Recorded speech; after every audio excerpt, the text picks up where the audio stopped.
বাবার বাড়িতে আজ হচ্ছে আমার প্রথম দিন। কালকে সন্ধ্যের দিকে এসেছি, তো সেই জন্য কালকের দিনটা আর ধরলাম না, আজকে প্রথম দিন।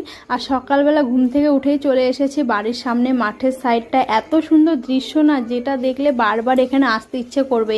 আর এখন পাটের সিজন, যেহেতু দেখো পাট ছোলা শুরু হয়েছে, পাট কাঠি দেখো ওখানে রেখেছে ছুলে ছুলে।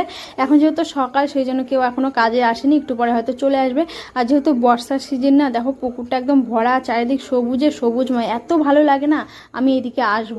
তো বাড়িতে চলে এলাম, এসে এখন আমি খাচ্ছি হচ্ছে লেবু জল, যেটা আমার ডেলি মানে খাই। আর বাড়িতে দেখো কি সুন্দর একটা করলা গাছ হয়েছে, মা আবার দেখো ছোট্ট করে জাংলাও দিয়েছে, দুটো করলাও ধরেছে, দেখে কিন্তু খুব ভালো লাগছে। আর বাড়ির তৈরি জিনিস খেতে আলাদাই একটা টেস্ট। তো যাই হোক, সকালে মাকে আজকে বললাম আমাকে একটু গোলা রুটি করে দাও, কারণ মায়ের হাতে গোলা রুটি না খেতে খুব ভালো লাগে, আমি খুব একটা ভালো পারি না। তো সেটাই এখন আমি খাচ্ছি, মেয়েও দেখো। আর বাড়িতে এলে আমার শুধু আবদার, মা এটা করে দাও, মা ওটা করে দাও, যেগুলো বাড়িতে খাওয়া হয় না সেগুলো এখানে এসে তৃপ্তি